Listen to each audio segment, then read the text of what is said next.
Very good, very good 이라는 제목으로 하나님 말씀 나누겠습니다. 창세기 2장에서 1절에서 3절까지는 안식일에 대한 내용, 그리고 4절에서 25절까지는 사람을 중심으로 창조의 역사를 하나님이 어떻게 펼쳐 나가셨는가, 하나님의 역사를 다루고 있습니다. 1에서 3절을 보면 사람이 6일째에 태어나게 되고, 그리고 7째 날 안식일이 주어지게 되는데, 사람의 입장에서 생각을 해보면 사람이 세상에서 맞이한 첫날은 바로 안식일입니다.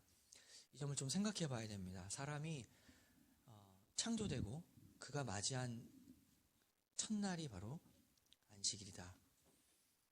그래서 사람은 처음부터 안식을 누리기 위해서 태어났다라는 것을 기억하게 됩니다. 이 주어진 안식일은 사람이 엿새 동안 열심히 일해서 그 대가로 주어진 안식일이 아닙니다. 이것을 기억해야 됩니다. 자본주의 세상, 오늘날의 세상을 살아가 보면 현대인들은 실제로 어떤 직장 안에서나 그저 하나의 부품으로 사람을 대하는 경우가 굉장히 많습니다. 너무나 안타까운 일은 그게 세상에서만 아니라 교회에서도 그러한 일들이 하나의 부품으로만 전락하는 일들이 있습니다. 그러니까 세상의 교회에 들어온 가장 대표적인 현실이죠. 사람을 존중하지 않고 다만 필요에 의해서 만나고 필요에 의해서 관계가 유지되는 현실을 우리가 살아가고 있습니다. 그러나 하나님은 우리를 필요에 의해서 써먹으려고 창조하신 것이 아니다라는 것이 사람에게 주어진 첫날이 바로 안식일이다라는 것을 통해서 우리가 확인할 수 있는 것입니다. 궁극적으로 사람은 영원한 안식을 누리기 위하여 창조되었습니다. 하나님이 엿새 동안 일하셨고 하나님의 일하심 속에서 사람이 안식을 누리는 것입니다. 지금도 예수님은 우리에게 말씀하십니다. 내게로 와서 이 안식을 누리라. 내게 와서 누리라. 내게 와서 제자를 부르신 것은 내가 너 제자 삼아서 써먹으려고 하는 게 아니라, 마태도 그렇고 제자를 부르신 것은 내게로 와서 이 안식, 하나님이 주신 안식을 누리라라고 한 거죠. 마태복음 11장 28절을 보면 수고하고 무거운 짐진 자들아 다 내게로 오라. 내가 너를 쉬게 하리라. 이 말씀은 참으로 엄청난 이야기입니다. 이 세상을 살아가면서 수많은 사람들이 있고 그 수많은 사람만큼 수많은 고민들이 있습니다. 그리고 그 사람 수만큼 수많은 고통이 있고 말할 수 없는 자기만의 어려움들을 가지고 있는 것입니다. 어떤 사람은 돈 때문에 힘들고, 어떤 사람은 사람 때문에 힘들고, 어떤 사람은 어떻게 할 수 없는 질병, 말 못한 고민들 때문에 우울과 절망을 느끼는 사람들이 있습니다. 그런데 어떻게 하려고 다 오라고 했는가? 그 모든 문제를 어떻게 해결해 주려고? 우리가 세상에 능력 있는 사람 찾아가고 돈 있고 아무리 권력 있는 사람을 찾아갈지라도 그 사람이 나의 모든 문제를 해결해 줄 수가 없는 것입니다. 근데 예수님 어떻게 하려고 다 오라고 했는가?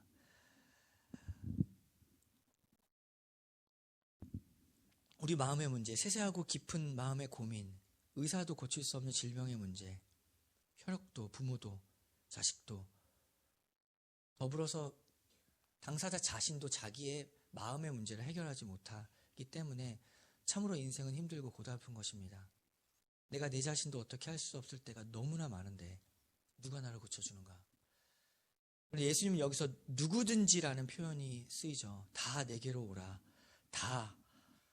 어떠한 사람이든지, 사람에게 어떠한 고통과 어려움이 있든지 간에 내게로 오라. 내가 너희에게 참된 안식을 주겠다라고 약속하신 것입니다.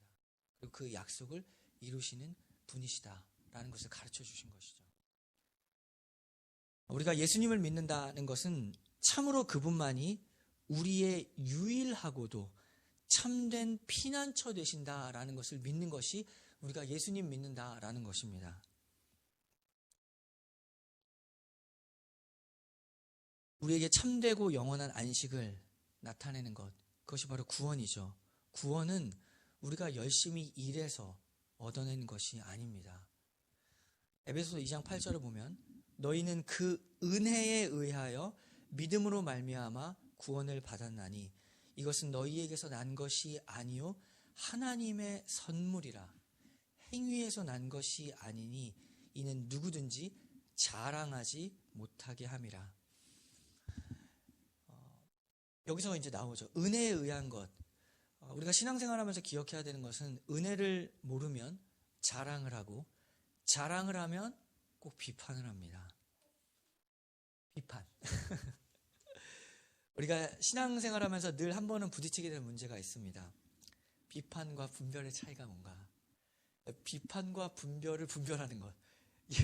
어렵죠. 어떤 순간에 이런 고민들이 찾아오게 되냐면 흔히 이제 세상의 타락은 크게 어려움이 없습니다. 근데 교회의 타락을 마주할 때, 예를 들면 교회가 교회 같지 않은 모습을 볼 때, 하나님의 의가 굽어지는 모습을 볼 때 속이 터지죠.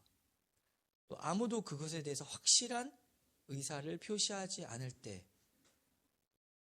그런 순간 속에서 신자는 당연히 거룩한 분노가 일어나는 것입니다. 근데 이럴 생각도 들죠. 그러다가 이 분노는 과연 하나님의 분노인가? 아니면 내 마음에 안 드는 나의 기준에 어긋나서 내가 화를 내고 있는 것은 아닌가? 다만 나의 개인적 감정의 표출이 아닌가? 이런 고민을 하는 것입니다. 그래서 때로 감정적으로 사람에게 실수하기도 하면서 죄의식이 밀려오는 순간들이 있습니다. 이럴 때 우리는 비판과 분별의 차이를 고민하게 되고 또 이 부분을 위해서 기도해야 되는 순간이 있습니다. 그러나 한 가지 분명한 것은 비판은 자랑에서 나오고 자랑은 결국 너와 나는 다르다는 차별 의식에서 나오는 것입니다. 은혜를 모르면 그것이 바로 비판으로 연결되는 것입니다. 은혜는 받을 자격이 없었던 사람에게 주어진 하나님의 선물입니다. 그래서 언제나 사람은 사람이기 때문에 그 자체만으로 우리가 사람을 존중해야 됩니다. 그 사람이 아무리 잘못했을지라도 사람은 사람이기 때문에 기본적인 존중을 받아야 된다는 것을 기억해야 됩니다. 저 사람 아무리 이상하고 의를 왜곡하고 어쩌면 얘기할 가치도 없는 정말 상종할 수 없는 그런 사람이랄지라도 왜 존중받아야 하는가? 왜 그러냐면 그 사람을 지으신 창조주 하나님의 최종적 권위를 인정해야 됩니다. 하나님이 창조주시고 바로 그를 하나님이 창조하셨다라는 그 최종적 권위에 우리가 무릎을 꿇고 항상 기억해야 됩니다. 사람은 사람으로서 존중받아야 된다. 어떤 선을 넘어서 그 사람에 대해서 판단하는 것을 멈춰야 됩니다. 옳고 그름을 판단하지만 그 선을 넘는 것은 안 됩니다. 저 사람 자체를 쓸모없는 사람이라고 생각하는 것은 굉장히 큰일입니다. 아무리 잘못된 사람일지라도 우리는 가장 기본적인 대우를 해줘야 됩니다. 사람 무시하면 절대로 안 됩니다. 왜냐하면 사람 무시하면 그 분을 지으신 창조주 하나님을 무시하기 때문에 그것은 사실 과장이 아니라 정말로 지옥에 가는 것과 같은 무서운 일입니다. 마태복음 5장 22절을 보면 나는 너희에게 이르노니 형제에게 노하는 자마다 심판을 받게 되고 형제를 대하여 라가 바보라고 하는 거죠. 하는 자는 그건 완전 무시하는 장난이 아닌 그 사람의 존재 자체를 무시하는 라가라 하는 자는 공회에 잡혀가게 되고 미련한 놈이라 하는 자는 지옥불에 들어가게 하는 것이니라. 이거 예수님이 말씀하신 것입니다. 사람은 그 어떤 사람이든 간에 사람으로서 존중받아야 된다. 우리가 이러한 죄를 짓지 말아야 됩니다. 왜냐하면 그 사람 하나님이 창조하셨다는 것을 이 창세기를 통하여 사람의 창조를 통하여 기억하는 겁니다. 근데 현실적으로 그 사람이 부담스럽거나 좀 가까이 가면 내가 다칠 것 같은 경우가 있죠. 그래서 피할 수는 있지만 정죄할 수는 없습니다. 그것이 참으로 은혜인 줄 아는 신자의 태도입니다.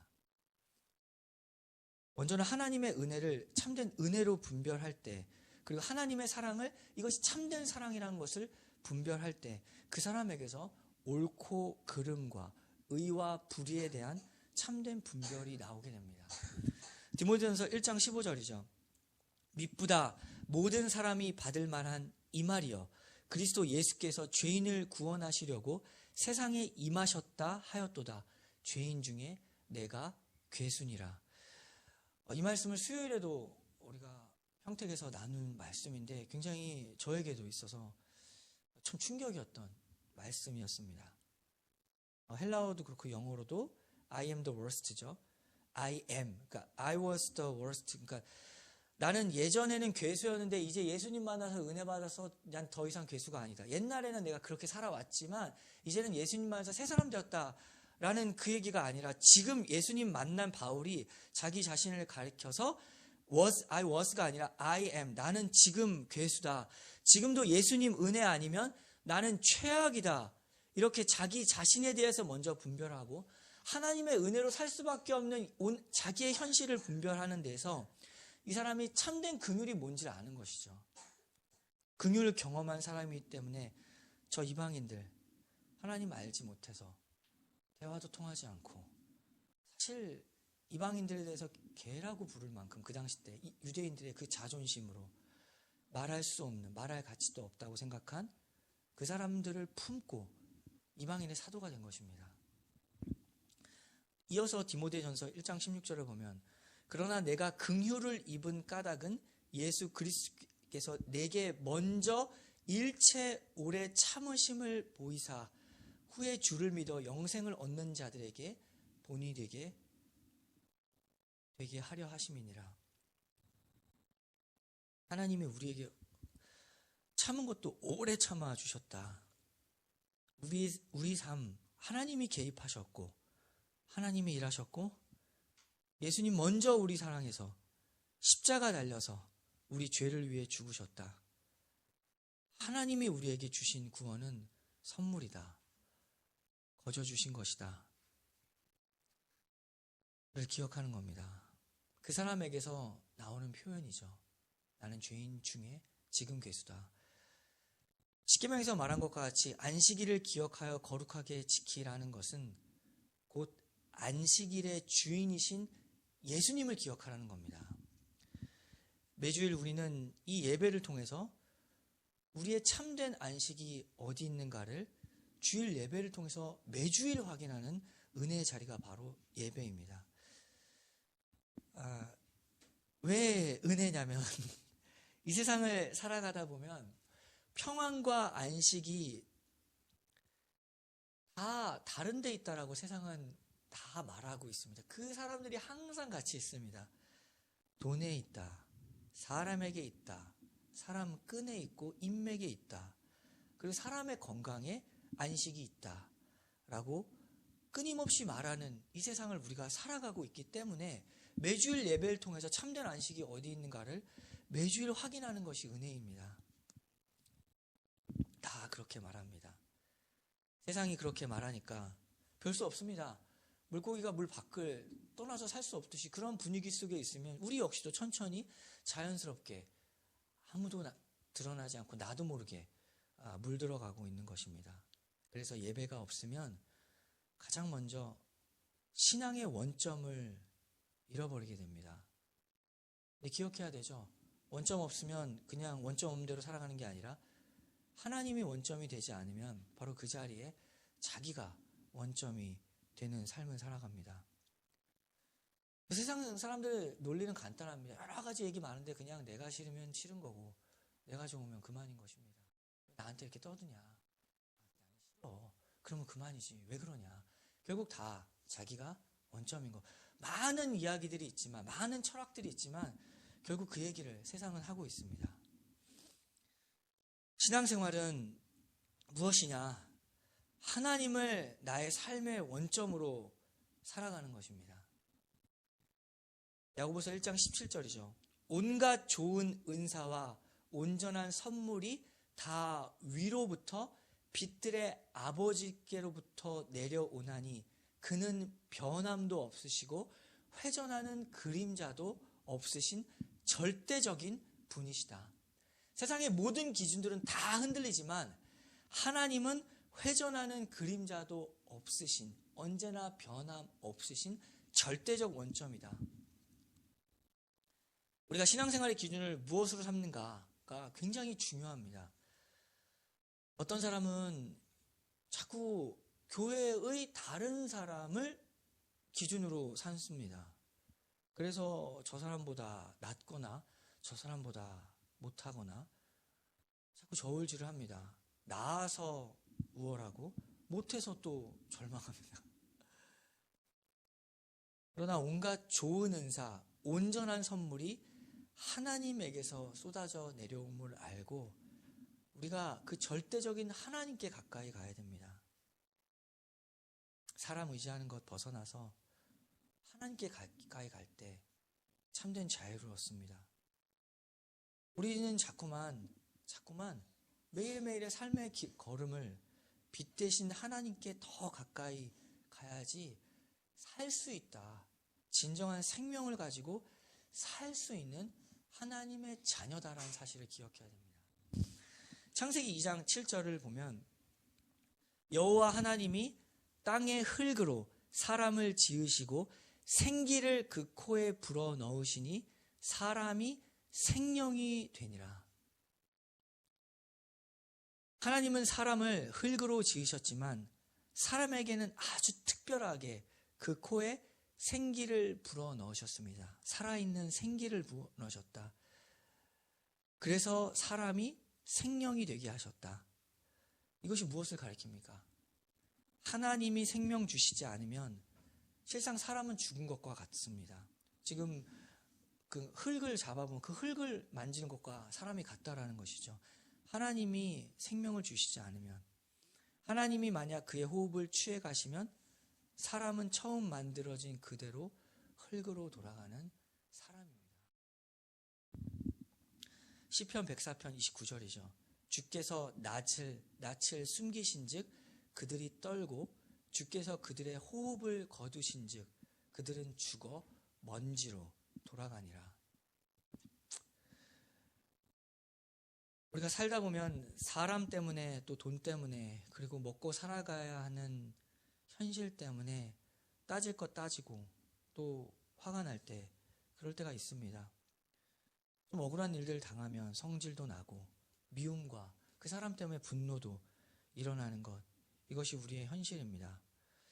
그럴 때마다 우리가 우리의 존재가 무엇이었던가 그리고 저 상대방의 존재는 무엇인가를 기억하고 그 사람을 바라보지 않고 창조주이신, 그러니까 하나님 바라본다라는 것을 더 구체적으로 어떻게 바라보느냐, 창조주이신 하나님을 바라보는 것이 필요합니다.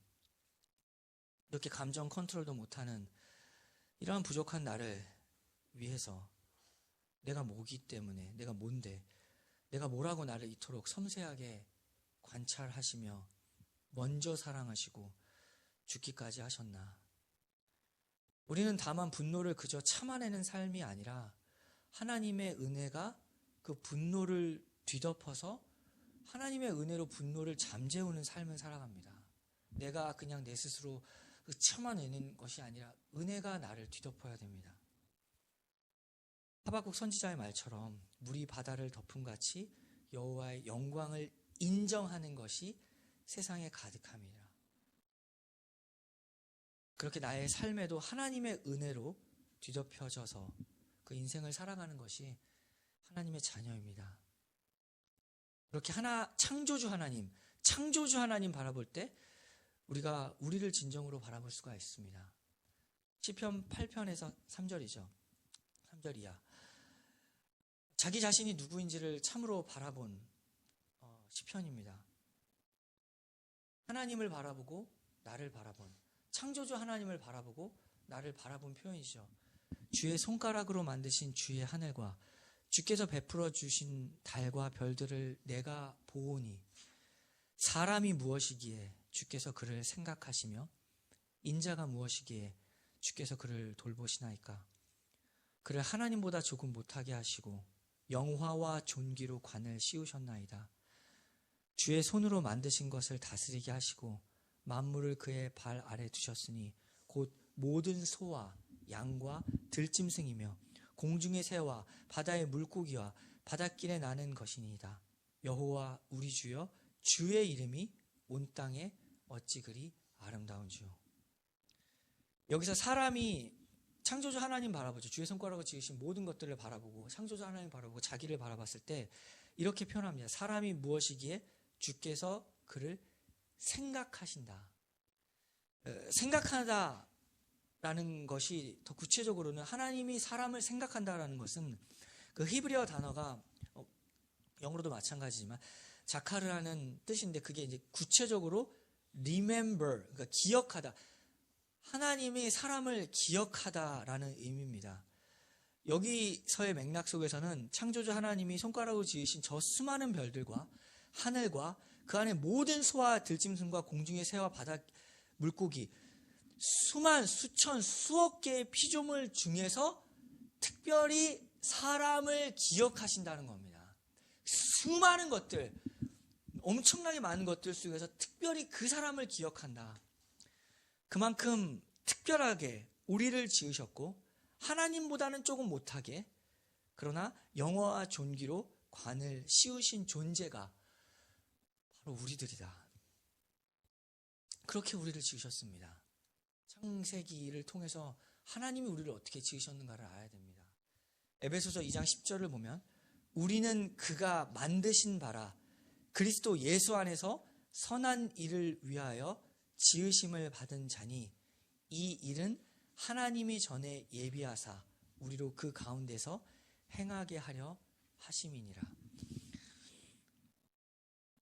우리 그냥 한평생 잘 살다가 그저 안정적으로 건강하게 살다가 가는 인생으로 우리를 부르신 것이 아닙니다. 우리는 그리스도 예수 안에서 우리 모두 각자는 선한 일을 위하여 지으심을 받았다. 이 사실을 기억해야 됩니다. 우리 모두 한 사람 한 사람을 그렇게 지으셨습니다. 각자에게 선한 일이 무엇입니까? 이게 너무 신비로운 것이죠. 어떤 정해진 게 아니라 선한 일이라는 것이 과연 무엇인가? 굿이라는 겁니다. 그냥 선한 일, 굿, 좋다.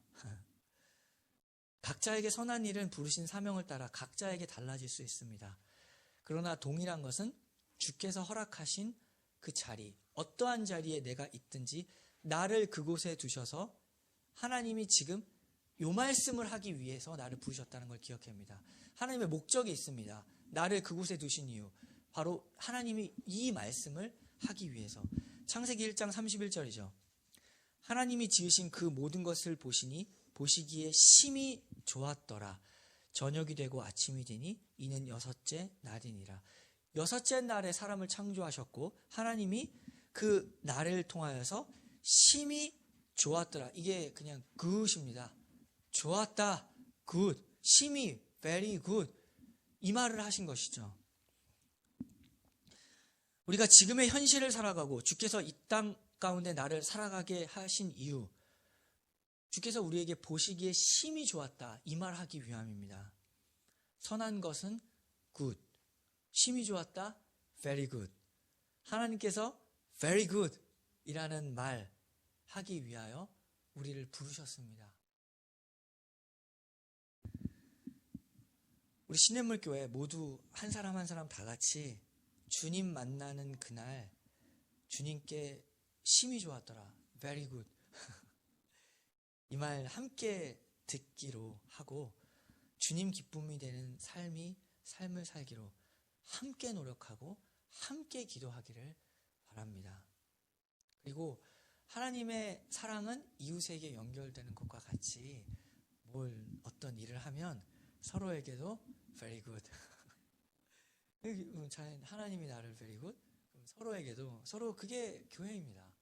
서로 격려하고 잘했다, very good 이라는 표현으로 말과 행동으로 그 사랑을 표현하는, 서로 격려하는, 그렇게 사랑하는 교회가 되기를 기도합니다.